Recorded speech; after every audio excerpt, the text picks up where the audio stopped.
مونږ یو ځای ته دستربندۍ له لاړلو، یو حافظ قرآن پکې وفات شوی و، پګړۍ یې وه، نوم یې و، نږدې ورځو کې وفات و که نه، نو حافظ قرآن نه و. نو چې مونږ دستربندي شروع کړه د هغې حافظ صاحب نوم راغی وفات، مونږ وی که پلار یې جو راپادېسي، پلار یې راپاڅېد د هغې حافظ قرآن د ملګرو په لین کې د خپل بچي د ملګرو په لین کې را روان چې راغې مونږ د بچي هغه پګړۍ راواغستله او د پلار د سر نمتو کړله.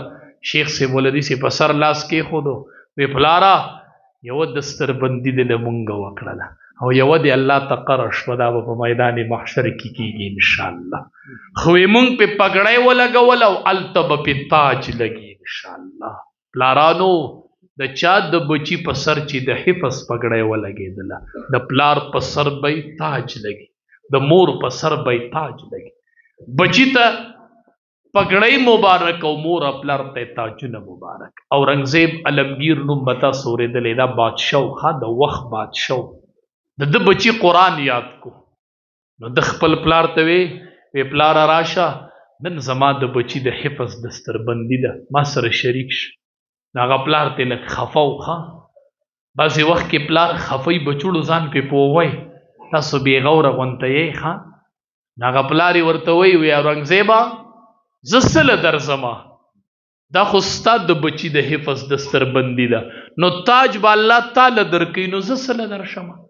وی اورنګزیبه دا چې تا حفظ کړی وی ما ته دې ویلی وی نو زه به نن راغلی. اورنګزیب پوه شو چې پلار مې خفه دی او یو سبق یې راکړو. هغې ورځې نه اورنګزیب علمگیر قرآن شروع کو. ښه حفظ یې شروع کو قرآن یاد کو. چې اورنګزیب د قرآن حافظ شو، پلار ته وی پلاره راشه نن ستا نه پیدا اورنګزیب د قرآن حافظ شو.